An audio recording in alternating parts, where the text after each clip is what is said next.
let's create a culture of incredible health in our families. I understand there's some dark things going on. I have power over my choices, and I have power and influence with my family members under my roof. Control the controllables. So I just want to give you thanks and praise and gratitude for all the things and following your purpose and your passion.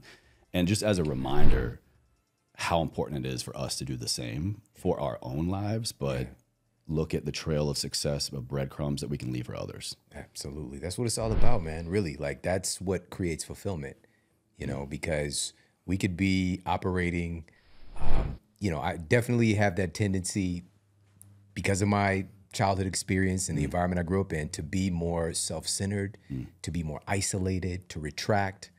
And once I got well, you know, started feeling better physically, I had no idea the impact that it would have on my mind, right? Yeah. And just being able to perceive life differently. And also, you know, when you're in an environment where it's volatile and risky, you know, it's a adaptation to be like that for survival.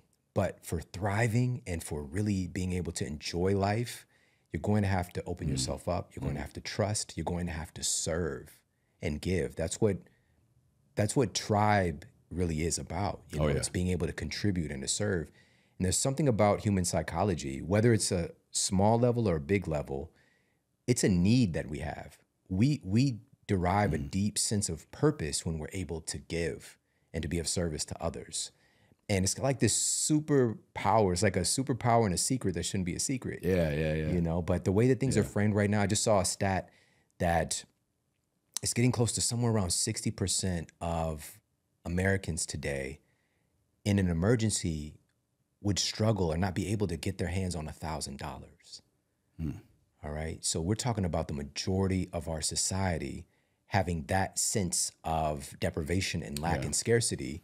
And so what do you think our tendencies are going to be? Or is it going to be to open ourselves up? Is it going to be to be expansive? You know, when we're under stress, when we're in a survival state, we tend to retract. We tend to hoard, right? We tend to hang on to the little bit that we got, and we tend to play it safe. And, you know, just what you were alluding to, being able to experience real fulfillment and growth, you're going to do something different. You're going to risk things. You're going to take strategic risk, of course, intelligent risk, but you're going to stretch yourself. And it's difficult to stretch yourself when we're in an environment that is encouraging us or even pushing us to be retracted, if that makes sense. Expansion in the face of uncertainty seems ludicrous for a lot of people, just to choose expansion. But you know what? I'm here to tell you, when you make that scarier choice of expansion, when you're facing uncertain times, that's it. That's the secret. That's how you grow. That's how you shed what doesn't serve you. That's how you step into what you're capable of. And again, like I said, you know, you leave that example behind you, I think, if you're kind of doing it right. Yeah. That's, you know, especially under those types of circumstances, when you're able to do that, it's really a launching pad. It's kind of like exponential growth. It's not just like a step-by-step growth. Like you're really pushing yourself to a different level very, very quickly. And sometimes that's going to involve you learning to live again, in a sense, like learning to live truly with this different mindset. Like it's kind of being like a twice-borner, right? So it's learning like, who you are again, or maybe for the first time. Yeah, exactly. Yes. And there's an adjustment period for sure. But, you know, when I made this transformation, I just saw this stat maybe 2 days ago as well. Oh, I don't know how this landed on my I'm not purposely seeking out bad news, but I just saw the murder capitals, like the cities with the highest murder rates, and St. Louis was at the top again. That's where I'm from. And I lost my big brother. He wasn't my blood brother, but I lost my big brother when I was like 7 years old. And, you know, as a family friend, he looked like us. You know, my mom kind of, you know, took him in. We would babysit his son. And you know, so I've seen this even from my early days, like people losing their life, just being in the environment that I'm in. And again, making this transformation in these conditions. I was living in Ferguson at the time. And this is not seemingly ideal circumstances to have a revolution of health and empowerment. Right. Because I didn't see it in my environment at all. I didn't know what that was like. You know, I step out my door, it's convenience stores, it's Corner fast Sketch food Mart. restaurant, right? Check cash Yeah, in yeah, places, yeah. and it's just like I didn't know what organic was. I didn't know what yoga was. I didn't know like this stuff didn't exist to me. Matter of fact, there wasn't a gym in my area. Really? No. Not even just like a No, 24-hour none of Gold's, that. nothing. No. However, if I hop on the highway and maybe hit Florissant, because it was Ferguson, Florissant, we shared a school district, but Florissant was largely like the nicer part of the town, and there was a Gold Club Fitness there. There wasn't a Gold's there yet. But even that Club Fitness, it was kind of a hole in the wall, sweaty. The walls was sweat, but they did have that. But I was attending my university at the time. So because I was a student, I had access to the gym and facilities. That's what my blessing was under those circumstances. And so, but I wasn't using it until, again, I decided to take control of my own health. And so being in that environment and making those choices, I'm here to tell you that it doesn't matter where you come from. It doesn't matter your circumstances. You can change. You can create the life that you want to create. And no one said this was going to be easy. That's the thing. But here's the beautiful part about all of it is that all of it's hard. The struggle and the poor health and the poverty, that's hard. Growth, health, and achieving some level of success, that's hard as well. You get to pick your hard. You get to choose what difficulty you're going to follow. But here's the thing. Truly, one of them is going to lead to a lot more fulfillment. That's the thing. And you know which one of those it is. Oh, we know. And what we're here to do is to empower those who are in those. I wish I had somebody to speak this truth into me, to speak life into me, to let me know that this was possible. And so that's what we're here to do. And at the time, podcasts weren't a thing, which is so cool. I've been in this field for over 20 years. That's crazy. And so people think I'm a grandfather in the podcasting because it's a little over 6 now. And they're like, damn. I'm like, no. You don't know. Yeah, granddaddy, grandzaddy. I'm sorry, that should edit that out. Edit that out. No, so, you're the grandzaddy. So just understanding like podcasts weren't a thing, but we did have obviously the internet was popping, and I got again just by making the choice to study some things to find out about health. There was like some online summits and things like that, and there were great teachers online who are my friends. I was actually messaging with him this morning, Dr. Mark Hyman. I came across some of his work early on. And there was this physician who was saying, you can reverse type 2 diabetes. And I'm just like, that's what? Like, I've got all these family members who have diabetes and that's just their story. They're diabetic. You can not have this. And so, and he, being that I was a student and also somebody who was really deep into research, but again, I was looking through a certain lens when I was doing it. Right. Now I'm using those tools to be able to analyze information, analyze data, and to affirm like, oh, wait a minute, like, why hasn't anybody taught me this? I have university nutritional science class, university biology class, but we're not learning how this is applicable to the real world. Yeah, why is this being gatekeeped? We're talking about, I don't know, a frog cell or something like, you know what I mean? Like we're studying cells, but not really. It's not like in an empowering way where we understand like, there are these organelles, there's this mitochondria, there are these protein cell signals, and like I can change these things in myself. Yeah, but like us too. Yeah. And so that was what was the game changer for me, was being able to blend this. And it reminds me of that quote from, I believe it was Mark Twain, who said that we should never let school get in the way of our education. Oh, dude, I love that. Right? Yeah, truly. And so being able to, yes, I'm fulfilling my university education requirements, but my real education were the things that I was passionate about, and being able to seek out not just teachers, but what's so special about this time is that you can learn from the very best people in the world in their respective field. For free sometimes, or very limited barrier to entry. All they got to do is push play on your truly. episode. Yeah. It's so powerful, man. It's so powerful. And so, being able to learn from Mark was such a gift. And, he helped contribute to even, my latest book as well. And it's like, how is that even possible? I was in Ferguson, Missouri, you know what I mean? Like eating a box of macaroni and cheese for a meal. And, my kids are sleeping on an air mattress to like, this is my friend and colleague, and we've done so many things together. And he's just one of, hundreds of stories that I have like that. And And that's the thing that surprised me most about, working in this field the past 20 years is that my relationships are the most incredible, most valuable part of my life. Coming from that person who was so isolated to being somebody who is like, my relationships are the most valuable thing in my life. It's really special. And, I'm so glad you brought that up because actually I'm going to have, of course, we're here to talk about the new Eat Smarter cookbook, but just as kind of a preface for everybody tuning in, listening right now, the first time you were on the show back in 2019, episode 159, again, I'll link all this for everybody, was on just that, how to improve every relationship in your life. And that was so necessary for me to expand on because honestly, you were one of the first people, if not the first, that drove home the necessity of relationships in terms of your health and how truly one serves the other, if not maybe even more relationships. And then again in 2020, in episode 415, when Eat Smarter, the book came out. And in between all that, of course, we had Sleep Smarter.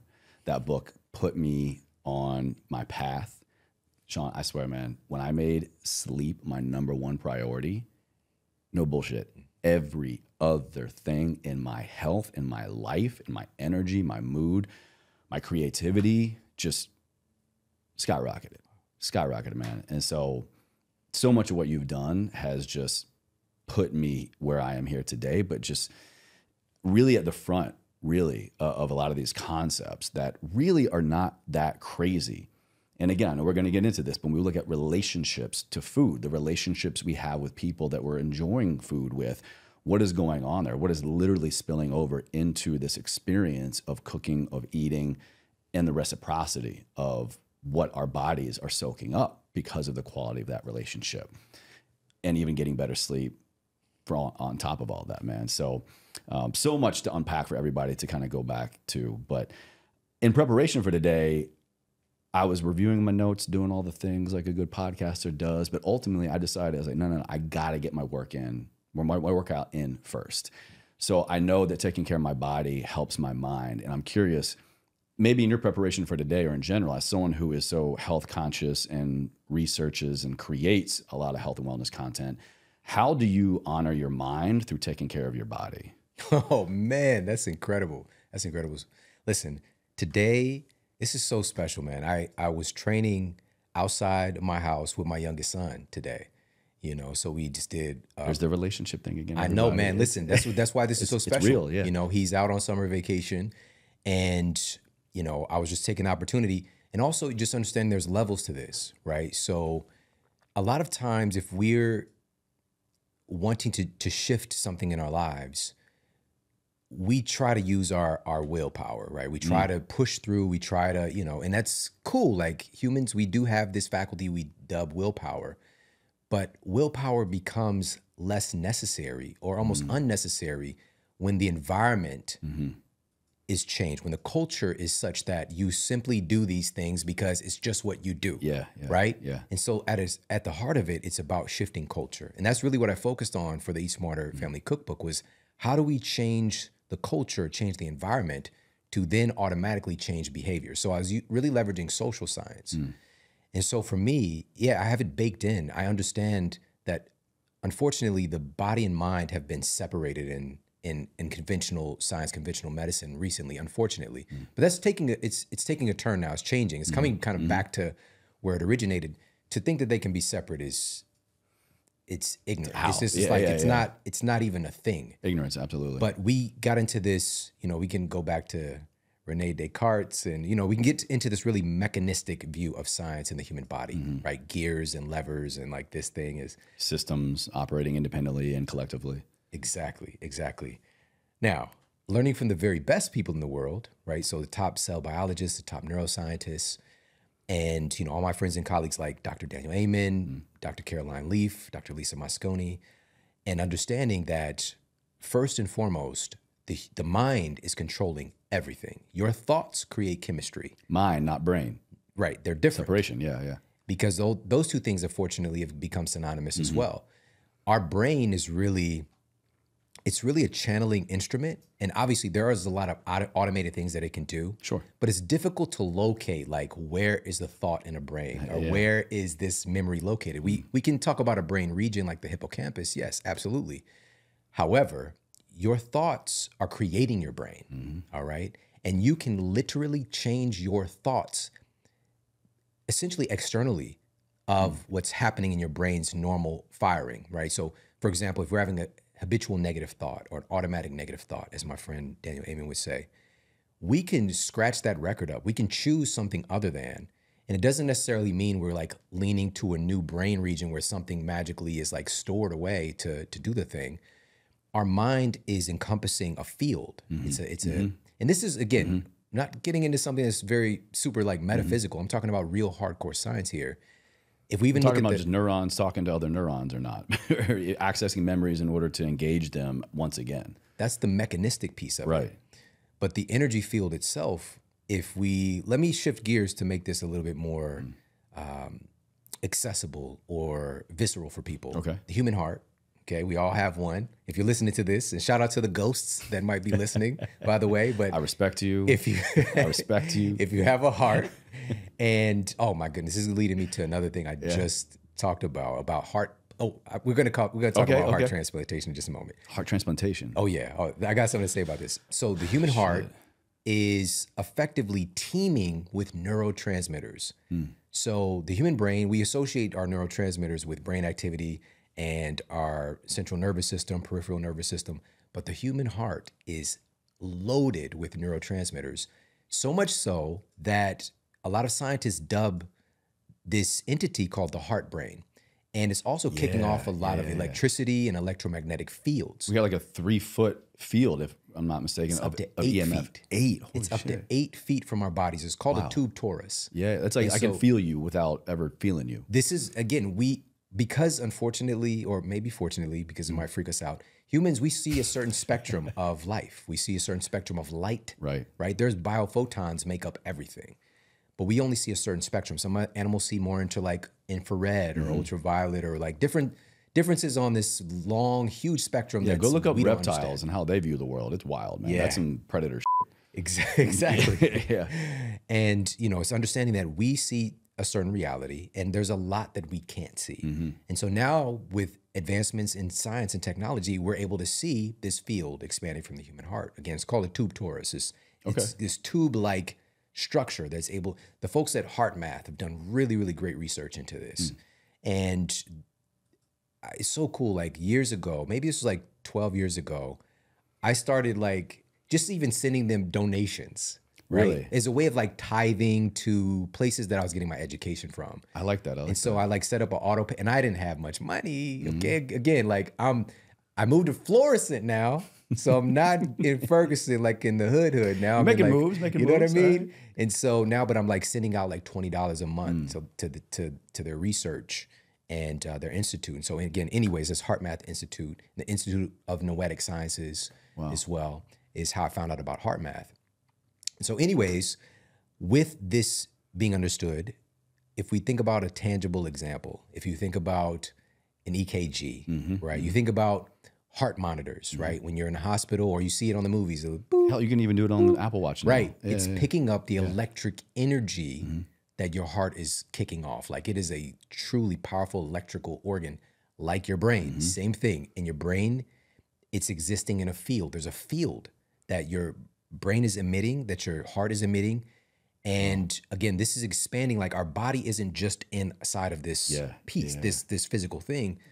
It's expansive. Now, this brings us to, and I didn't know we were going to talk about this. It's wild. But this study, this was published in a prestigious medical journal. This is the journal Medical Hypotheses, and this was published in 2020. Journal of Medical Hypotheses. Yes, and this was published in February of 2020. The title of the study is Personality Changes Following Heart Transplantation, the Role of Cellular Memory. And so what the researchers are consolidating is the decades-long database of people having these transplantations of different organs and seeing behavior changes, seeing personality alterations, seeing a diversity of like somebody maybe has a certain mental health condition that goes away or they gain one, or they have different taste preferences that show up. They start to have memories that are not their own, right? So all these different phenomena, and they detail all these things that just get kind of packed away as like, that's kind of weird science. It's kind of scary and weird, strange science. But essentially the researchers are uncovering that, number one, there's an epigenetic memory, there's a DNA memory, there's an RNA memory, and there's a protein memory. Holy shit. That is contained within that organ. And essentially that protein memory, they're like little antennas on our cells that are picking up a frequency, a broadcast. And what it's alluding to is that that broadcast is you. It's picking up you. So that person's heart in that heart transplant, their protein antennas is picking up that person's frequency, right? So it's like, this is getting into some really interesting, strange places. I know what I'm looking up after this. But this is speaking to how, again, we are not just this. And if we understand these things, that we're so much more, the universe itself is so much more expansive, but what can imprison us is being so short-sighted, feeling like this feeling of isolation, feeling like we are not capable or that we're alone, right? When in reality, you're connected to all of it. You are connected to everything in the universe. As a matter of fact, everything that the universe is getting expressed through you. Absolutely, man. It's like a unique expression of that. Yeah. And what an opportunity, you know, what an opportunity, what a special time. And so I know it took a detour in understanding like this story is so much bigger, but to circle everything back to understanding again that mind-body connection and how I intentionally started the day today with my son in training, because unlike some of my colleagues that feel like the mind is the total control, I feel like it's going both ways. Oh, right? yeah, absolutely, yeah. So I feel it, and this goes back to my friend Tony Robbins, which is really gangster to be able to say my friend Tony Robbins, and him saying that emotion is created by motion, right? So being able to change your physical state, moving your body is going to have these upstream effects on your psychology and your mind, right? And what he's really saying is that it makes it easier to tune into and choose more positive thoughts from your mind when your body is feeling good. When you're suffering, when you're in pain, when you're in a state of low energy, it's more difficult to grab on to those more positive, affirmative thoughts. It's not impossible, Right, but it makes it harder. And so this is a gift that I give myself, and I haven't always been good about doing that. And working for so many years and running a clinic, working with a lot of women, I've seen, and this is very important, the majority of the time it's more difficult for women to really take control of their health care because of the I can speak to that professionally as well. You've seen it, you know, just the nature of self-sacrifice and doing for others. And so we might have the revelation, and my wife might have the revelation that, you know, I got to put myself first. Oh man, that's the word. The words are one thing, the actions are another. You know, so what does that actually look like? And I'm on a mission now to help people to reframe and restructure their perception of things, simple changes in their day and in their environment to make that automatic. Because in reality, we're often coming to our families depleted, right? We're giving so much, we're emptying our cup. And then at the end of the day, we're left with, we're pulling from something that is almost gone, essentially. Scraping the bottom of the barrel. Exactly. And so what we want to do is proactively find ways to fill our cup to start the day, fill up our energy reserve so that we could serve at a higher level, right? So that we could show up, so that we're more resilient, so that we're more adaptable. Because when we're scraping from the bottom of the barrel, it's some nasty stuff down there, you know what I'm saying? Yeah. And this could oftentimes lead to dysfunction, disease, burnout, and all these different things. But here's the thing. As a parent, we're still going to figure it out. We're still going to find a way. If we have nothing left, we're going to dig deeper. We dig ourselves into a hole to get it done for our child. Now, again, it sounds altruistic. It sounds heroic. But unfortunately, so many of these kids are losing their parents prematurely. I just lost my dad. Just 2 weeks ago, I was at his funeral. He was in an adult living facility, an adult daycare, basically, for the last 15 years because of drugs and alcohol. 15 years. Damaging his brain. And to see that that experience and that transformation that took place in his life. And of course, like we want our parents, we want our mom, we want our dad, but there's certain things we want from them. You know, it might be that affirmation, it might be to say that I'm proud of you, whatever the case might be.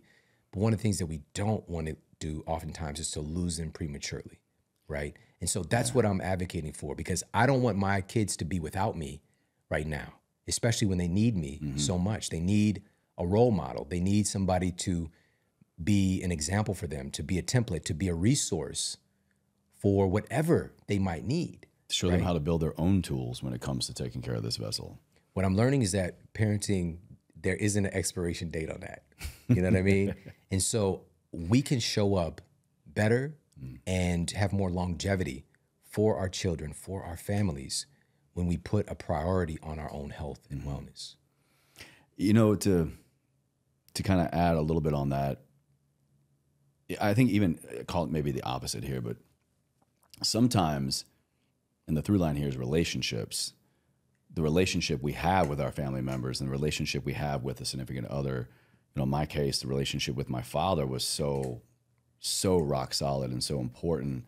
When I did lose him prematurely, it was because of that loss and that relationship that I used that. Now, it took me a while to kind of go through that, but it was because of that. And straight up, fear, and I'm curious to kind of get your feedback on this, leveraging fear of getting sick. Now, my father passed away from a terminal illness, nothing that I can't get. I've been tested for it. It's not hereditary or contagious, but the fear of my life ending prematurely and leaving my family, and the fear of not being able to move my body and to just wither away, drove me in many, many ways to take care of my body in a lot of the ways that I do now. I might be fighting a fool's battle or running a fool's errand, but you know what, damn it, if I, God forbid, ever get to that place, I'll know without a doubt that I've been taking care of myself. But you know you're not. You're stacking conditions, you know. I'll take it, yeah. You know, even with that story, it's still going to depend on our perception, because for somebody else in that same position to lose their father, they can attach to that and use that as permission to stay stagnant. Like, I lost my dad, you know, I can't. And, you know, for me, and again, I get to see this stuff firsthand and to see my siblings, right, replicating behaviors that put my father in that condition. Why did I choose other than? Yeah. Right? It's still going to boil down to choice, but that choice is so much more difficult and distant when you don't feel well. Because I was following right along. When I was living in, you know, in Ferguson, I was incredibly overweight, and I was diagnosed with a degenerative condition, arthritic condition of my spine and my bones at just 20 years old.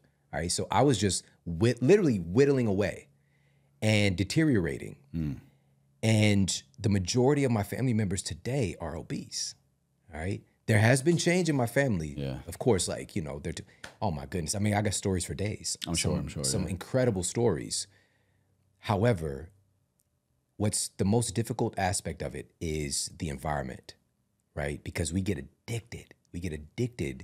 Even if it's not good for us, if we found comfort in it, if we're used to something, comfort can be a killer. Strangely. Say that again, man. Comfort can be a killer. And even if a behavior is hurting us, like we know it's hurting us, if it's what we're used to, like our brains, that's another thing about the difference between the mind and the brain. The brain is always looking for automation.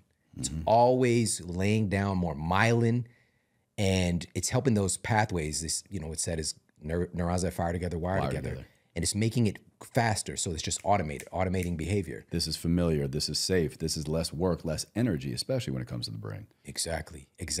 That energy aspect. Ooh, that's such a good one. And now you add on top of that, okay, now you want to have a positive thought. Now you want to change. You want to change. You want to do something different than drinking every day, or, you know, your smoking habit, or eating all this processed food. You want to change. You want to what? You want to get healthy? All of this has been laid down in the brain that's automating these things. And so when we step in with a new decision, but that's the thing. Let me not even say decision. A decision is cutting the cord. We talked about this before. Right. Yeah. You know, the Latin root of the word decision, de meaning from, and kaidir meaning to cut. cutting away the possibility of anything else but this thing. If we make a real decision, it's done. Dude, great memory, by the way. Actually, as soon as you just said that, I'm having a flashback. Absolutely, yeah. We talked about this, yeah. Little Matrix moment, little, Inception. And so just understanding that, being able to change our thinking, it's going to require us to change our circumstances, our environment, to make that more habitual. Okay, so what does this look like? And this is where it really leans into how we can do this for ourselves and our families. First, I think we need to know what we're up against, actually. Okay. And here in the United States, I'm just going to throw out a few stats. Who is our enemy right now? Paint the picture. Enemy number one right now. Oh my! On the home front. That's hard to pick one enemy. But here, you know what? You know what I'm going to do? I'm going to mention a couple of. Capitalism isn't the problem. Let's put that caveat. It's capitalism at the cost of human lives. Ooh. It's leveraging capitalism to take advantage of suffering. That's what we have with our pharmaceutical model today. That's what we have with our processed food model today. All right. That's what we're dealing with. And so these are a couple of the enemies, and it just helps just psychologically to know like we're all collectively coming together to battle something. But there's so many good people who are working in those industries, like some of my, some people that listen to my show, hit me up. They work at Johnson & Johnson or Pfizer or whatever. It's like, Shawn, I know you're right, but I just don't like when you talk about this thing. Hey, maybe they're the ones that blew up the Pfizer plant. You hear about that? No, I don't know about this. One of the I'm pretty sure it's Pfizer. I think literally yesterday or a couple of days ago, one of their biggest pharmaceutical plants that creates a lot of, mostly, if I'm not mistaken, they're narcotic and opioid drugs and like pain relievers and things like that. Mysteriously, random explosion. It has nothing to do with me. And I haven't heard any. That's casualties. Thank that's God. Somebody but following you. Yo, all my former military guys out there, great mission. Well done.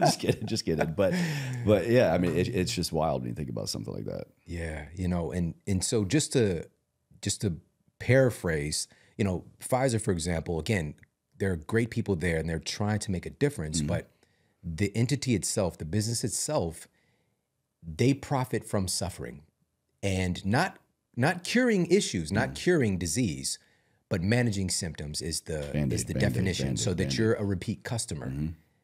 And having a product that you just use once is like, even recently, there's been a thing you think you need once, but you got to keep on getting the thing. And in reality, it's really factory farming humans, right? So if you, and this, again, there's so much to unpack here. I'm just going to give a couple of things.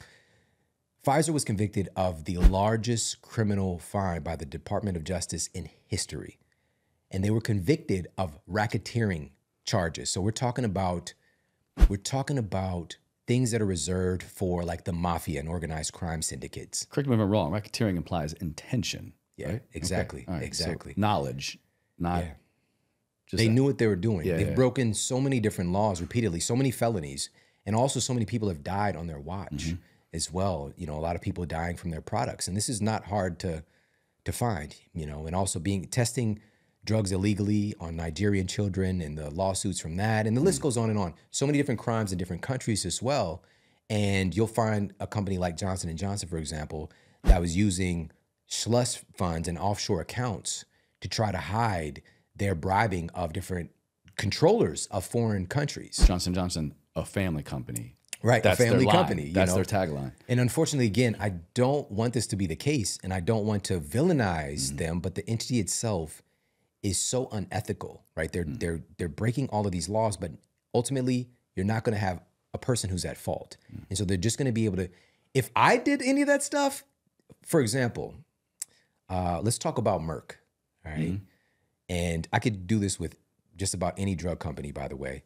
And also, my reference for this is the person who was involved in the litigation. Okay, all right. Dr. John Abramson. Right, when it comes to Pfizer and that whole DOJ, Department of Justice stuff, like, I know the guy who is he's in the courtroom, all right? So this isn't hearsay. And again, these convictions are something that truly happened.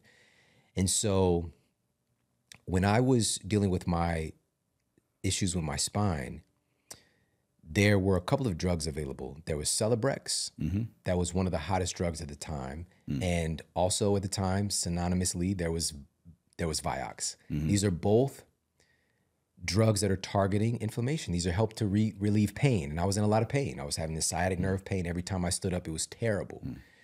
And fortunately or unfortunately, the physician I was working with prescribed me Celebrex, and he might have saved my life because Vioxx ended up killing 40,000 Americans, confirmed. And if anybody go to Dr. Google, 40,000 Americans lost their lives directly from using Vioxx. Oh my God. It would have been one of those two drugs basically prescribed. So Right, you had those- a 50-50 shot of being one of that stack. And also the marketing behind Vioxx was so robust. You know, this was another one of those blockbuster drugs, potential billion-dollar asset. And so, but here's the most unfortunate part about it. Again, they knew that this risk was going on in the trials, but they fudged documentation, they hid the risk, and they proceeded to market anyways. And also the FDA, who's supposed to be watching over this stuff, unfortunately, even at that time, it's largely funded by drug companies. About 50% of the FDA's scientific review budget is from drug companies. 50%. Yeah, and up to 75%, I'm sorry, 50% of their overall budget is from drug companies. Up to 75% of their scientific review budget is from drug companies, all right? And this was a loophole created with the FDA partnering with drug companies in an effort to get under the guise of getting more drugs approved to save American lives. So let drug companies pay you, let the drug companies pay the FDA, give you more resources, give you more assets so you can review more drugs. But with that piece and plus this kind of devolution that was really imminent in that collaboration, 9 of the 10 last directors of the FDA, the top seat of the FDA, have either come from a drug company or they left there and gone to a drug company. I knew it was strong. I didn't know it was 9 out of 10. 9 out of 10. Damn. All right. So it's a revolving door. And it's not, that's the top place. And of course, they're going to be taking their insider knowledge with them to the drug company. You know, it's just, they're human. But at the same time, that's just the top office. There's been that revolving door with many different employees with drug companies and the FDA.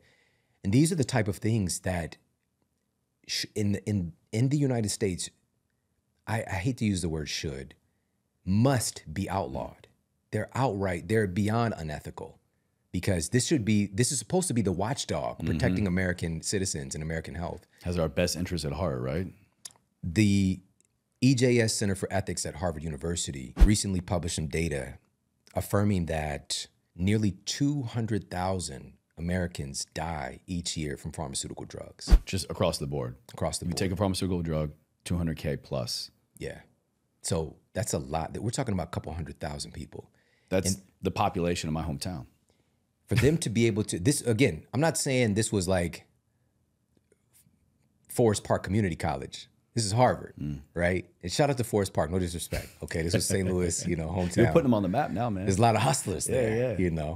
But they're trying to get educated, But here's the thing, because of the way that even deaths are recorded, it is difficult for researchers to actually get the real numbers when these events occur. Well, that was all the with the C word the last couple of years. Yeah, it's very difficult because it's not necessarily an easy box to check that a pharmaceutical drug or a drug reaction caused this injury or this death. And that, by the way, I shouldn't say just, but those are the deaths. We're not talking about the couple million injuries that occur from pharmaceutical drugs that, again, new diseases, complications. I mean, do you know how hard it is to reacquire your, it can destroy somebody's life. If they're injured from a drug, it's so difficult to sue a drug company. I'm not going to say it's impossible. They have the most powerful legal teams on planet Earth. No doubt, yeah. Right? And there are all of these stipulations that protect them and not our citizens. And so we have that entity that we're battling against. And I just shared a couple of things, and some of this stuff is like, it's pretty terrible. The other piece of that, the FDA, Food and Drug Administration. Food is the first part, right? So collectively, they're supposed to be regulating this stuff. Food is making us sick, and then we take the drugs, and just like everybody's profiting. And according to, this was published in the Journal of the American Medical Association, JAMA, and this was in 2018. They did a meta-analysis. They're just printing the data. The number one cause of our epidemics, our primary chronic diseases, is poor diet. That's their assessment. Poor diet, leading cause of death. Slightly edging out things like smoking, for example. Like we know smoke, it's on the package. People still do it, but the education around processed food actually killing people is just simply not there. And so what is it about processed foods that's causing the issue? Well, and now even ultra processed foods. I'm seeing more ultra than just processed. So we leveled up in not a good way in that category. Humans have been processing foods for a minute, as long as, you know, we have documentation and you know, anthropological records.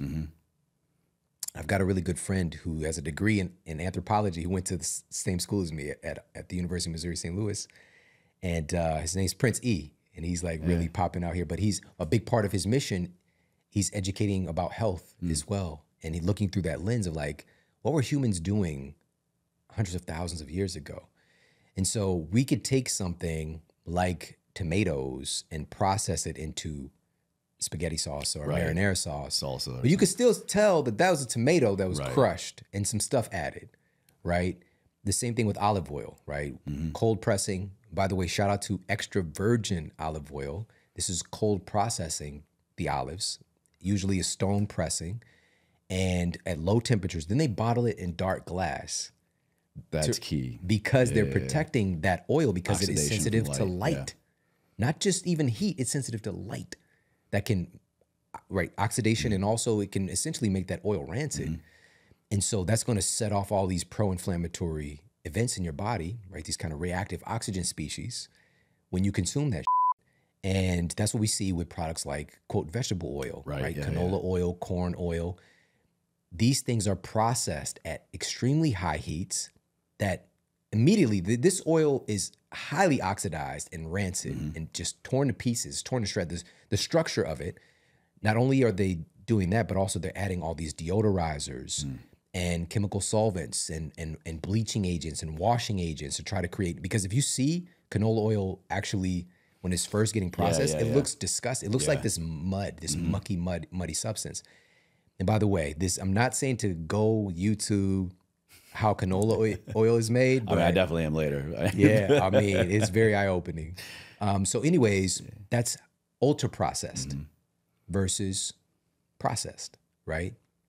Many different benefits to be extracted from something like olive oil, for example. Researchers at Auburn recently published some data, and they found that extra virgin, oleocanthal-rich, the antioxidant-rich extra virgin olive oil is one of the few things ever discovered that can help to heal the blood-brain barrier for humans, right? So help to reduce inflammation in the brain, neuroinflammation. And researchers at the Albert Einstein College of Medicine published some data recently affirming that neuroinflammation is one of the leading causes of excess body fat gain and insulin resistance. Really? What? The insulin resistance But there's another part of that. And insulin resistance and excess body fat leads to more neuroinflammation. So it's just feeding each other. Yes. Quite literally in a negative way. This is the definition of a vicious circle. Yeah, shit. All right. Shout out to Dane Cook. I think he did a special called Vicious Circle. Vicious cycle. Vicious circle. something. Yeah. But this is the definition of what a vicious circle truly is. And like, you can't break that pattern. We're trying so hard to take control of our health and to, you know, a big mission. Millions of people right now in America, tens of millions, are on diets. They're trying to lose weight. They're trying. But if we don't understand, like, what are the mechanisms controlling my metabolic health, controlling my body fat distribution, your brain is a primary organ in this conversation. Again, we already understand the mind-brain connection, so we want to be aware that those two things are not synonymous, but we're integrating both of them in this conversation because your brain houses your hypothalamus. Again, automated largely. Your hypothalamus is kind of like an internal thermostat that's determining, in combination with your pituitary and your thyroid, what your metabolic rate is. How many calories are you burning just sitting there? And also, this was really fascinating. Researchers at Yale, they published some data affirming that your brain, based on its perception and its connection and communication with your gut, your brain can tell your gut to downregulate or upregulate the absorption of calories from the food that you're eating. So you can be absorbing more calories from your food based on the communication between your gut and your brain. Wow. Or you can be absorbing less. And same thing with nutrients, all across the board. Calories are just one aspect that we've put a label on in nutrition. But all of it, you know, whether it's magnesium, whether it's vitamin A, whatever the case might be, our bodies are intelligent at storing things, right? And so now here's where it gets really crazy, is that what if that part of the brain is inflamed? Specifically because the research that I mentioned earlier from the researchers at Albert Einstein College of Medicine, in that vicious circle, it wasn't just neuroinflammation overall in the brain, it was hypothalamic inflammation. So right? it's spilling out of the brain now. So that specific part of the brain that's regulating your metabolic rate, your body temperature, your sleep and wake cycles. Like it's like a master That gland. thing's signaling everybody, every It's system. a problem. Yeah, yeah. All right. It's hurting. Now, with that said, how would we even know that that's an issue for us? Most of us don't. Almost none of us know this. We're not being educated about this. And also the brain is very protective. Unless you have the technology to get in there and look at the brain, which is rare. So many people go to see their physician for brain-related conditions and nobody's actually looking at the brain, right? So somebody might be struggling with a mental health condition, Right. right? So something that is attributed to brain function, and we're saying you have a chemical imbalance, for example, Where do you right? think those chemicals come from? You know? Are we actually doing a blood test? Are we doing a hormone panel? Are we actually, if you have a chemical imbalance, and this has to do with your neurotransmitters, like serotonin, for example, are you finding a way to actually measure this? Because that's very difficult, by the way. No, they're not doing that. They're doing this based on a conversation, right? And this is part of the problem. And this is what we're changing now, because the reality is even the serotonin model of the serotonin theory of depression has been disproven. It's been almost 20 years. Now, just recently in the last year or two, more scientists are basically analyzing that old data and republishing saying, hey, this serotonin model, all of these SSRIs, these selective serotonin reuptake inhibitors, this was based on really faulty science. And this is the reason why most people don't get well. Some people do find resolution when they take an SSRI. And my good friend, Dr. Christopher Palmer, again, out of Harvard, Yeah, he was on the show recently. Yeah. associate professor, psychiatry, he's top level guy. He shared with me some data, and I went and looked at the study. It blew my mind. Brain energy So they theory is tracked- crazy. They tracked all of these people who were diagnosed with depression, and this is a longitudinal study, so they tracked them over time, and they found that 90% of the people treated with conventional methods for their depression, 90% of these people did not have a resolution of their depression. It only helped 10% of people. And that's what's not being told. Like when they're working with their physician or their psychiatrist, they're not saying that this is 90% likely not to work, but we're going to do this anyways. That's informed consent. It's lacking informed consent. And also not to mention all of the side effects, the related side effects. Yeah. And what it becomes is a game of like throwing these medication tipped darts at your brain. Let me see what, and this is the thing. A lot of times something works for a moment, right? That's what they found. About 30% of people had some resolution temporarily. And here's the thing. If you look at the placebo controlled trials and understanding the role of the placebo across the board, and again, this is another little fun fact everybody should know. When we have a placebo-controlled trial, randomized placebo-controlled trial, that's a gold standard in our system today. Meaning both parties don't know what they're getting, either getting the medication or the placebo. Exactly. People administering or the people receiving, and the people receiving. Exactly. And the placebo is inert. There's no therapeutic benefit to it. There's nothing. And what they find overall in clinical trials is that placebos are about 33% effective in clinical trials, all right? A fake drug, fake treatment, fake surgeries, all right? Especially, it's around 80% effective in trials for depression and mental health conditions. People want to get better so bad. Your point, like we were talking about earlier, they believe they're getting help. You can't make that up. It's powerful. That's going back to what we initially started with, the power yeah. of the human mind. We're creating chemistry. Every single thought that we have creates chemistry in our bodies.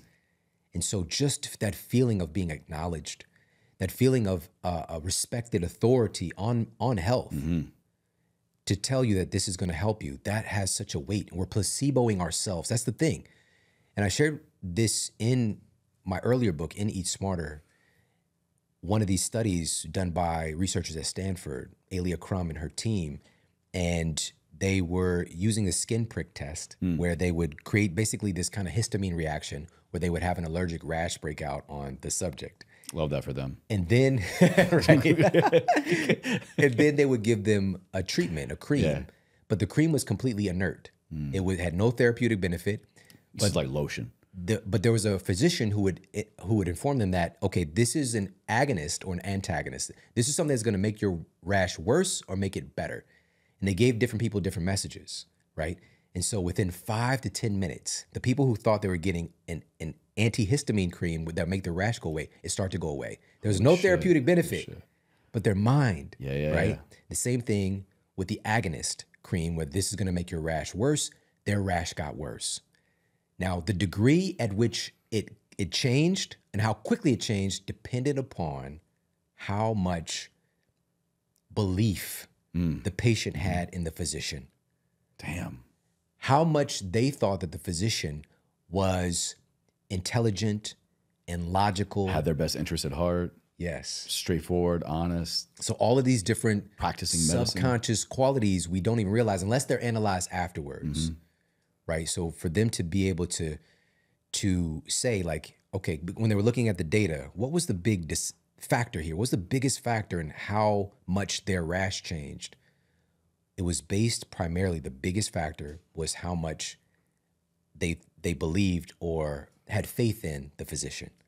But even that, here's the thing, even as I say that, it's still your choice. You are the one choosing. And that the power is in you. Dude, hell yeah. The placebo, you can placebo yourself. And if we understood this, that our how powerful our psychology is, I mean, this is a game changer, right? So everything changes after that. With all this said, just to put a bow on this, the role of the placebo is remarkable, but also there's the nocebo effect, which is, giving somebody a negative injunction, like, for example, that thing is going to get worse. How often in our world today are we being told by people that we have in this kind of perception of authority that things are going to be bad, right? You're going to die. This thing's going to happen, right? We got this thing over here, this financial crisis. We've got this health crisis. We've got all of these different things. Where's the empowerment, right? Because when we're in fear, we're much more, we're going to be shifting the primary places that we're thinking from. Right. And so we're going to be much more apt to be controllable, to be influenced for our own good, for our own safety. Now, here's where we shift this conversation completely, because we want to be aware that these things are happening. Right. I didn't want this to be a pity party about Pfizer or about, about Monsanto. This is where we understand what we're dealing with, and now we choose other than. Now we start to invest in things that are health affirmative. We understand that that's existing, because what can happen when people, especially people that listen to this show, we can get so caught up in this fight against those entities. Yes. Yeah. Instead of, all right, let's create a culture of incredible health in our families, under our own roof, just within that one location. Like, just become masterful at my own personal health, despite what's going on out here, despite all of this influence that these entities have. And you know why it's so powerful to change that is because every single person who does that is taking away from their profits. It's taking away from their bottom line. Absolutely. It's shifting. Absolutely. It's getting closer to this tipping point. And I started this whole thing off by saying I was going to share some statistics, but we got a few. Yeah, I'm going to rattle these off really quickly, and then we're going to get to solutions. I'll pass it back to you. We'll get to solutions. So the CDC published their data for this past year. And according to the CDC, 60% of American adults now have at least one chronic disease. All right. Over half. 60%. So the majority of Americans have at least one disease. 40% have two or more. All right. That's knocking on the door of half of our society have two or more chronic diseases. This is incredibly abnormal. This has never happened before in human history. And to identify what some of these are, somewhere around 250 million Americans now are overweight or obese.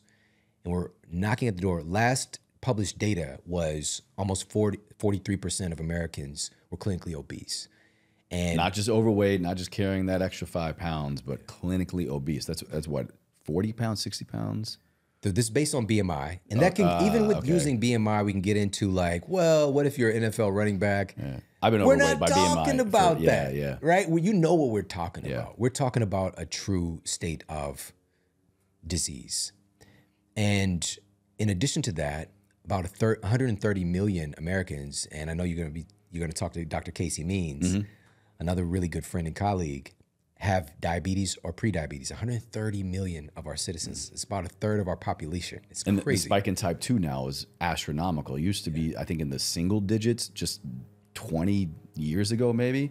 Now it's like double, triple, majority. You know what I could do, man. There was a paper published in the New England Journal of Medicine, and the title of this study is The Last 200 Years in Diabetes. And what the researchers uncovered was that just in the last 30 years alone, rates of type 2 diabetes in the United States have quadrupled. Quadrupled, right? Not just doubled, not tripled, quadrupled. And this is type 2, everybody. This is not the one that you're born with or just kind of happens out of the gate. This is lifestyle. This is nutrition. This is sedentary. This is all the things that we have dominion over changing. Yeah, it used to be called adult onset diabetes. But because so many children and adolescents started developing it just in the last, decade or two, the name was changed. Juvenile, right? Juvenile diabetes, that's type 1 diabetes. Okay, excuse me. So even with that, type 1 diabetes has gone up substantially as well. And this has to do with the beta cells in the pancreas, right? So the beta cells are making insulin, and the beta cells are dysfunctional. They're not making, there's so many different ways that this could come about, but we also have sound data now on what can create that kind of malfunction or genetic alteration and make a condition like that more prevalent. And there are wonderful people out here who are, in this category of quote influencers who are living with type 1 diabetes, who've largely, like, they've been able to reduce the amount of insulin that they're taking by really getting on top of their nutrition and their lifestyle practices. One of these guys is like incredibly fit. He's like one of these really great athletes and fitness type influencers, type 1 diabetic. And again, he's living a really great fulfilled life, a healthy life, but he has this, what would be seemingly a disadvantage that he's turned in his favor, right? And also using that as a platform to educate and support We love that other around people. here. Yeah. And so a couple of other quick stats. About 60% of American adults have some degree of heart disease. That's measurable now. So again, this is the leading cause of death in the United States substantially. And according to the NIH, today, depression is the #1 cause of disability in the United States. It's really a worldwide epidemic. And if you're curious, like, what are other causes of disability and missed work besides depression? Depression is the #1. Infectious diseases. And this has been for years. This isn't just recently, but have we been paying attention to the fact that infectious diseases have not gone anywhere? As a matter of fact, you can see proof that things have gotten substantially worse. And there's really great data that was accumulated on that front, where researchers put together this paper, and this was in the 90s, looking at, like, we thought we had a breakthrough, like better living through chemistry and science, that we can eradicate infectious diseases. But the researchers found that it had gone up about 58%. Come on. And so there's this narrative that we believe that we're getting healthier, right? Our lifespan is expanding. And that was true for many years prior. But another really important thing for people to realize is that we are the first generation in recorded human history that's not going to outlive our predecessors. I've heard you talk about this before, and man, I can't believe it. Yeah. That trend of lifespan growing has reversed recently. It's a paradox. And it's a paradox because with our level of advancement, on paper, seemingly advancement, technology, and access to drugs and access to food, but there's a difference between food and fake food, you would think that this would continue to expand. But unfortunately, again, it's reversed. But now, again, this is where I pass it back to you and we shift on solutions. I mean, I've got a million and one different ways that I want to go with this, and you've got so much value coming out in this book and this work. It's hard to pick. It's like pick your battle, pick your poison kind of thing. But when I think about maybe the majority of listeners out there, or at least in my audience, people that we're educated or we are choosing to further our education through platforms like this, we're empowering our lives, our choices for our own betterment, but also because we care about the people to the left and right of us.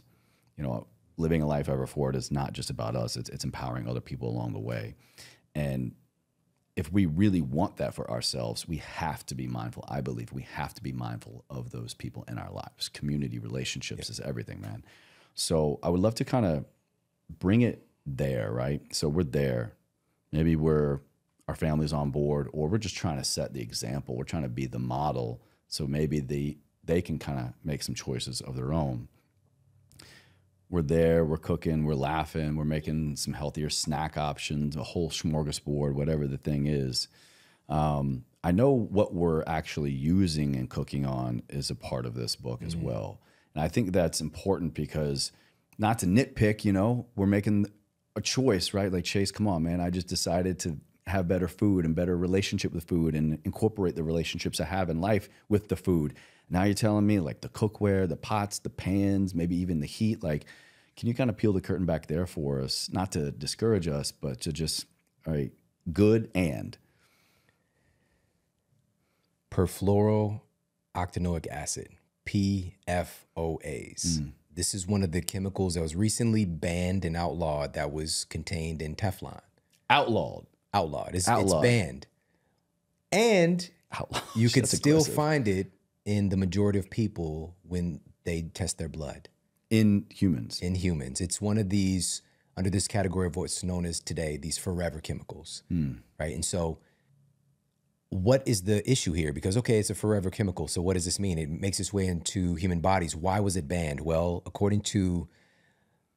first of all, we've got infertility issues. We've got cancer issues.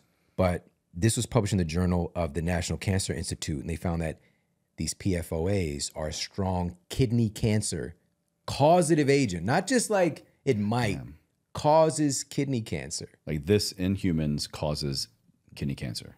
And what the researchers found was that it depended on the degree of exposure. The longer duration that you were eating and consuming food from Teflon, right, from this entity that was normalized in our population, your risk of renal cancer continues to increase. And so, again, we're just trusting that these things are okay, are good for us. And we want that. Part of our curse has been our convenience. Ooh, say that again, man. Part of our curse has been our convenience. And so being able to have nonstick cookware, like that's a vibe. It just makes life easier. And what are the side effects? What are the potential downsides? And that's where entities like the FDA really the bed, and they're not showing up and looking out for our citizens, because there's no way that should have been approved in the first place. It's really this. I just mentioned one of the chemical compounds. There's a whole plethora of chemicals that go into this, and we're exposing it to high temperatures to make our food on every day. What do you think's going to happen? Not to mention the fumes. And by the way, speaking of fumes, I don't want to miss this. I talked a little bit earlier about vegetable oil, and you know, again, this can be one of those things like it doesn't sound that bad. And there is some science saying, hey, you know, vegetable isn't that bad as these scientists might say. The leading expert in the world on the subject of vegetable oils and canola oils and healthy oils is Dr. Kate Shanahan. And she was also the nutritionist for the Los Angeles Lakers, helping extend Kobe Bryant's career. Wow. She got my guy on bone broth, like whenever he would travel. Like, I can go on and on. She's smart lady. Yeah, family medicine doctor, like incredibly intelligent. But she's combed through hundreds of studies on this stuff. And being a scientist and a physician has really packaged up this data to understand these pieces. One of the things that I learned was, and this was published in the journal Inhalation Toxicology, looking at how inhaling certain things can be toxic. So not even digesting, just the in smell breathing of it. room. The researchers found that just smelling canola oil while cooking can damage your DNA. Just the smell of it. That sounds like everybody salt and pause pepper. right now. Go ditch every piece of canola oil bottle you got in your house. Walk out of the room. Salt and pepper, by the way. It sounded like for the smell of it. When I said that, that's how it sounded, by the way. But yes, go and do that. Get rid of the canola oil. Yeah. Don't just like, let me finish the bottle. No. Throw that away. It is so unfit for human consumption. It's like not even funny. And I remember when it hit the scene, and like, because my mother switched over. We were using like Crisco or whatever. And my grandfather, my grandparents, my grandfather had multiple open heart surgeries, and we lost him again far too young from cardiac event and heart disease. And I remember my grandmother, on the word of the physician, stop before any of the bad stuff, the really bad stuff happened, just when he had like some biomarkers that were elevated. Okay. Right? Get him off the butter, get him off the eggs, all this stuff. Let's do canola oil. Let's do, not canola oil, but margarine. That was the big thing. Country crock. His big heart events happened after that. Damn, man. All right. Now, with that said, that's a partially hydrogenated vegetable oil. That's what country crock is, and these margarines. And so we're altering what humans have evolved with. And by the way, last piece here with this oil piece, Dr. Kate Shanahan mentioned this and shared this with me, and I went and looked at this data as well, that when biopsies were done on humans close to the 1900s and looking at what is the makeup of our fat cells, like what is in there, only about 2% of our fat cells were made of PUFAs, or polyunsaturated fatty acids, right? This is the majority of what these canola oils, vegetable oils, soybean oil, they're very high in polyunsaturated fatty acids, PUFAs, whereas something like olive oil is very high in monounsaturated fatty acids, or MUFAs. Mofo. These mofos. You get down with the mofos. It just, those fats that are healthier, and they just sound better, man. That's smooth. That's a smooth fat right there. And now fast forward to today, and monitoring the makeup of human fat cells now versus 2% of our cells being made of PUFAs back in the day, polyunsaturated fatty acids, upwards of about 30% of the average person's fat cells are now made of polyunsaturated fatty acids. So the literal ingredients that are making humans is changed. Like our recipe to make us is different. Wow. And again, it's largely based on, people are not just guzzling that kind of oil. It's coming from the ultra processed foods they're consuming as well.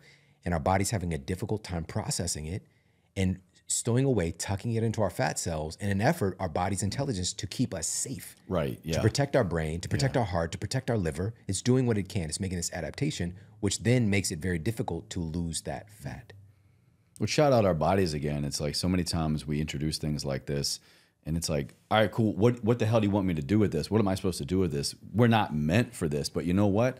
I got you. Let me level up. Let me evolve. Let me figure out where to store it and how to make it as unsafe, or make it as safe as possible, if that's even possible, until we can figure our shit out and detox and cleanse it out, because it can happen that way. The body wants to not only survive but thrive. But we just got to be more mindful of what we're putting in. We need the conditions to be able to do it. Absolutely. And now we've cut to, so what do we do in this context where we got these nonstick pans? And by the way, just because that one compound was removed, that's not the end of the story. There are other very dangerous compounds that more and more science is going to come out. You don't have to wait until then. Let's switch out those nonstick Teflon pans, and here are some better options. Time tested. So I'm going to go. There's several. Okay. I'm gonna start with likely the safest, but not the funnest, which is stainless steel. All right, stainless steel cooking for frying purposes. There are different purposes that it can be used for that are pretty convenient, and they're great for. But this is not a nonstick necessarily type of surface, and you've got to be more crafty. You've got to understand the oils that you're using, the temperatures, all this stuff. But some people have been using stainless steel and cooking their asses off for the long. My mother-in-law is one of those people. And I never thought about it until I started working on this book. Like, oh, wow, like she uses this. And she never, like, and her food is part of the reason that I am who I am today. Absolutely, yeah. It really changed my perception of the importance of nutrition was because of her. And so shout out to my Mama Mukami. She's, from Kenya. Okay. Shout out to Mama Mukami. And so we've got stainless steel. Something that has been used for centuries by humans is cast iron.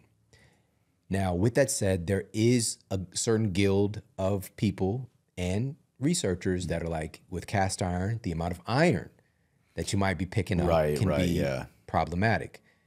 With that said, for the majority of people, that is not going to be an issue. Okay. And in particular for women, let me just say that as well. Yeah. But for men, because women, you know, having a cycle. But for men, and this could be something that is geared towards better health in a sense, and there's a lot of solid science on this as well. It's like donating blood occasionally, you know, just, you know, maybe once a year or something like that, you know, at minimum. Or even just not just donating blood, but doing some blood tests. Like when you do that, your body kicks in all of these regenerative factors to build new blood. It's really remarkable. But with that being said, for most people, it's not going to be an issue. However, I just want you to still operate with that caveat. I love my cast iron pan. Oh, yeah. Well-seasoned cast iron pan can replace a lot of the non-stick purposes, and plus it can shift from stovetop to the oven. And again, humans have been using it for centuries, all right? In a time when we were far healthier. So shout out to cast iron pan. And as you see what I'm doing, I'm also saying, hey, this thing also has this thing over here. A lot of people won't do that, all right? Because it's not just all sunshine and rainbows, right? With everything. It rarely is. And so, and also even just shouting out like the good people at Pfizer, you know what I mean? Like there is balance here. We need to be more inclusive. All right, now, another one, which is really great because, you know, especially today, there's a lot more accessible, is ceramic cookware as well. Great for nonstick purposes. And also so much lower on the potential toxicants. Okay. It's a very simple compounds used to make ceramic nonstick cookware versus Teflon's conglomeration of all these different chemicals. Which is a strong through line in really, you know, everything that we're talking about here, especially, you know, nutrition, but the less ingredients, the better. The less materials, the better. Same. Exactly. And so those are just a few options. There's obviously glass cookware, you know, for baking purposes can be really great. Like there's so many other options, but if we're just seeing through the lens of marketing, what's put in our face, and also convenience, if we're just looking through that lens, we might not realize that we may be doing ourselves and our family harm. And so this is, again, this book is not just about the science around social conditions and culture and how that affects our food and our health outcomes and our food choices, but how can we create a healthier kitchen culture? How can we leverage insights about things like grocery shopping? And how can we protect our family from cultural contagions? Because our culture is what is deciding the choices we make. Our culture is like an invisible hand. And I remember talking about this in economics back in college, the invisible hand. And Freakonomics. Yeah, man, listen. So that's a good show. Yeah, it's really so good. When we don't understand this, we might think that we're free, that I'm making my choices by free will. Yeah. You are making choices based on the reality that you are experiencing, based on the environment that you're in, and your culture is determining what choices are prevalent for you. And let me give an example. There are still hunter-gatherer tribes on planet Earth, all right? The Hadza, for example. A tribe of hunter-gatherers, because of their culture demands that they have to move in order to eat. If you don't move, you die. So movement is built into the culture. They have to move or you will die. In our culture, movement is optional as f***. It's optional. To say the least, man. Okay? To say the least. You can move so little now and still get all the deliciousness you want, all the entertainment, all the companionship. You know, and there's degrees with the companionship. Sit on the couch with Netflix and Uber Eats. You don't got to move. Exactly. And you get your social media, right? Yeah. I'm being social. Yeah, if you're even watching Netflix, usually we're just scrolling while we got something else rolling. Oh man, the double screens, man. You know, that's the new menage a trois. You feel me? I'm sorry. Okay. I've seen people do the never mind. Let me Is stop. there more? I'm gonna Is there stop the more? analogy. Oh, shit. I'm gonna stop the analogy. It's so What has Sean seen? He sees some But most importantly, it's us understanding that, you know, we can shift the culture in our households because, again, our culture is driving our decisions. And so with that hunter-gatherer tribe, their culture is demanding movement in order to survive. And also their culture doesn't allow them to know that Chick-fil-A is a thing. Oh, right. Yeah. You see it's what I'm off saying? the radar. Yeah. Their culture doesn't allow them to know that Flaming Hot Cheetos is food, There's no other option. right? Now, again, we can encroach on these cultures and they can start to adapt and change. And like they're wearing like a, don't worry, be happy t-shirt and shit. But in general, they're not going to be aware that I can just go to 7-Eleven and throw my spear through a hot dog, right? They're living a different reality because of their culture is determining what they're aware of and the choices they're making. What if we can leverage that social psychology, social science to transform our food culture? And that's what I'm advocating and creating with this Eat Smarter Family Cookbook. How do we proactively shift our family culture? Because a lot of our energy, unfortunately, is lost or displaced by us trying to battle these big entities, right? So when you talked earlier about the enemies, I don't give a shit about them. I don't care. When it really boils down to it, I understand there's some dark things going on. I have power over my choices, and I have power and influence with my family members under my roof. That's where I can change, control the controllables. I was just talking with, this man is so remarkable. He's largely considered to be Tom Brady's primary mentor for his mindset. When he was back at Michigan, Tom was thinking about quitting football Before he ever really got before started. he met this guy. Shit. All right. Greg Harden. Shout out to my guy, Greg Harden. And man, I just really had, I could say so much about him. But one of the things that when he said it, it hit me different.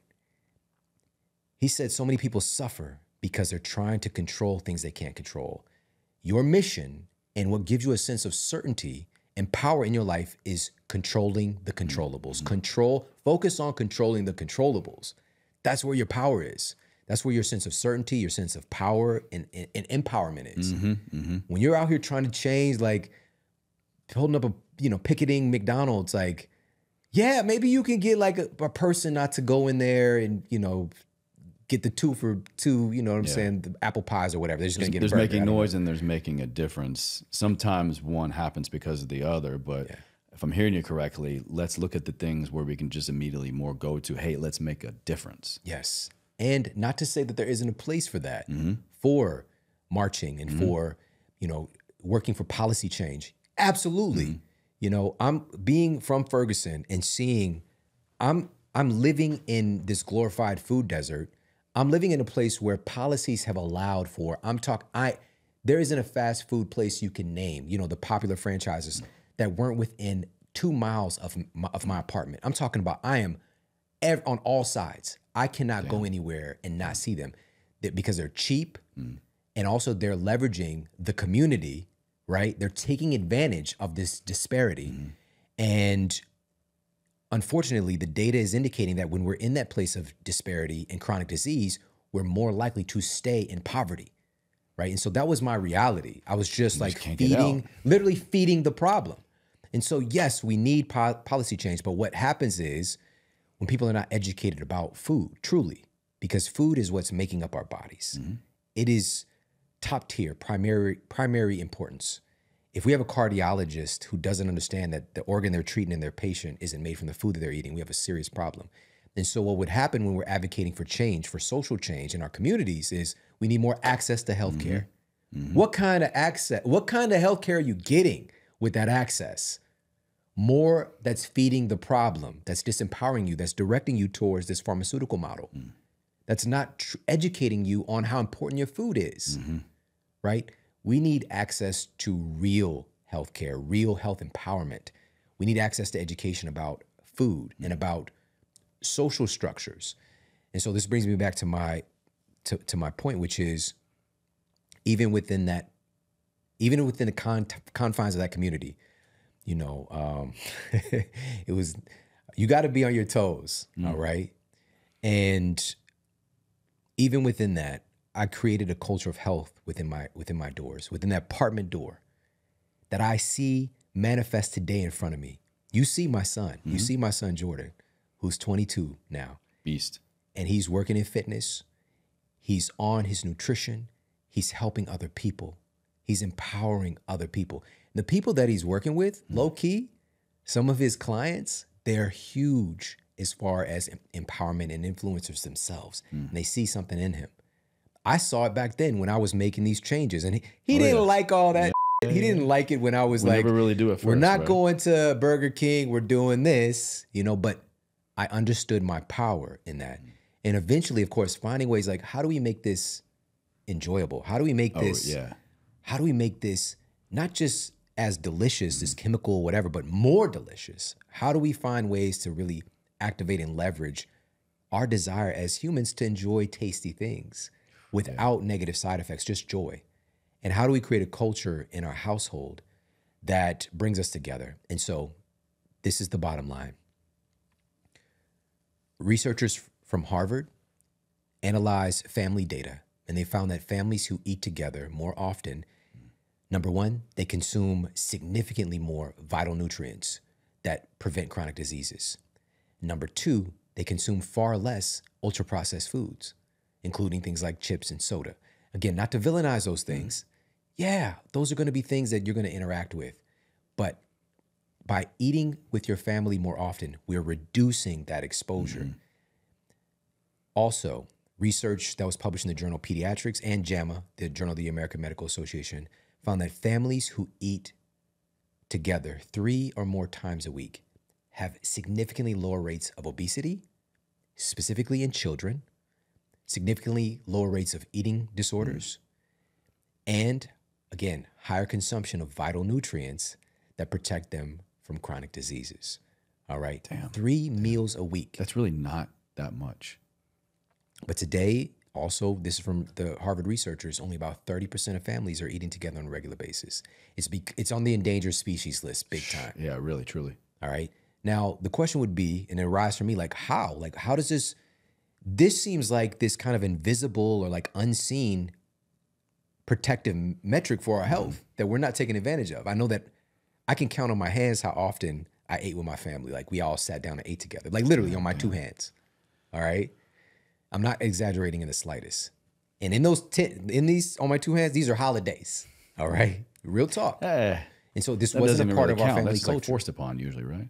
We evolved where food was interactive, collaborative, and it was a part of the survival of the tribe. Everybody had a role. It was so much more than the food, so much more than the eating. I mean, yes. That's how we evolved. And then suddenly we're pulled away from the process of collecting our food ourselves. Okay, that's cool. We want some convenience. But we also start to get pulled away more and more from each other. And the celebration around food, the connectivity around food, the unity that takes place around food. The communication, the problem solving, the creative thinking. You can go on and on. Where now we've gone from that, where it was a collective experience, to now we're more and more isolated, eating ultra-processed foods in front of a screen. Damn. And this happened just in the last decade or two. It's devolved that quickly. Now, yes, let's have family movie night and enjoy some snacks together, enjoy a meal. That's a great experience as humans in our modern society. But if we want to protect our children, if we want to create a culture of wellness with our children, if we want to prevent our children from, another thing that shocked me was how few, it's like just generationally, it's gone down more and more with kids and now young adults not being able to cook food for themselves. They don't have the skill. They don't know how to do it.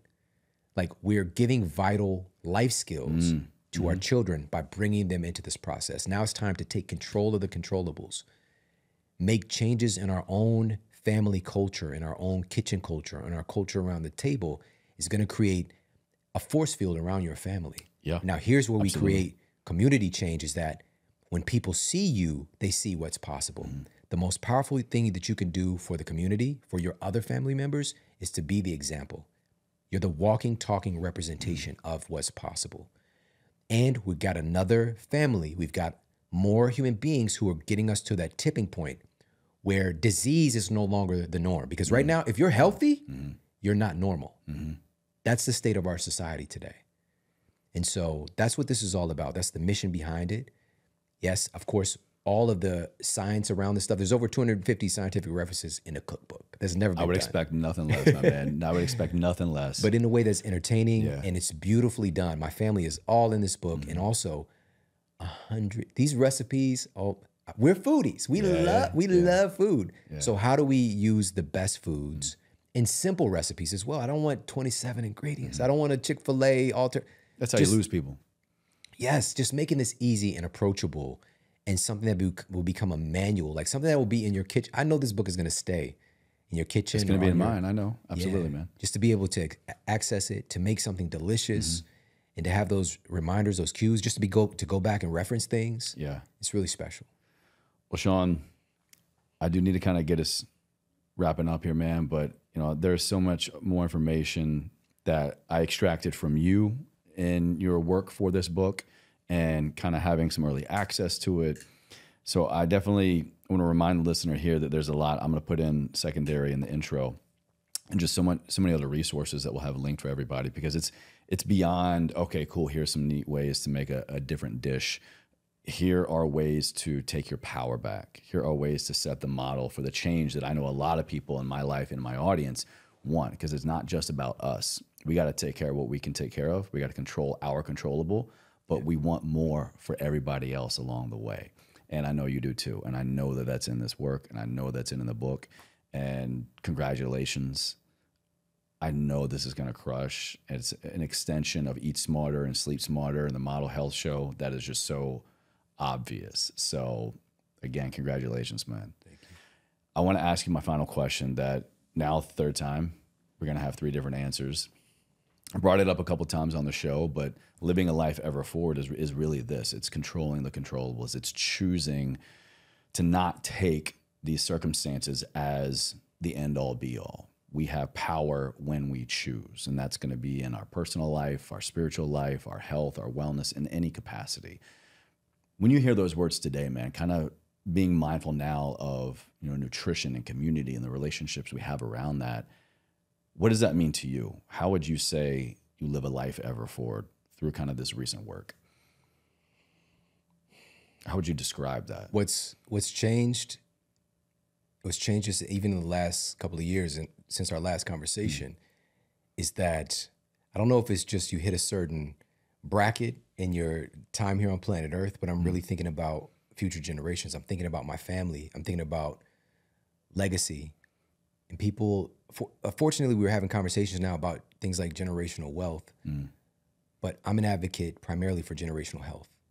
And that really being the linchpin for enjoying any level of wealth or, you know, financial means, none of that matters if you don't have your health.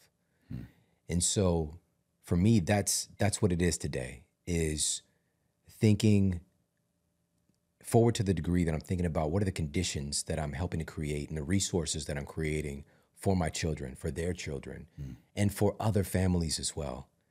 Because we are not here alone. And that's unfortunately another one of these messages, and another one of the cultural contagions is isolating us more and more. And it's just an illusion. Like we pick up that phone and we go into this portal. Yep.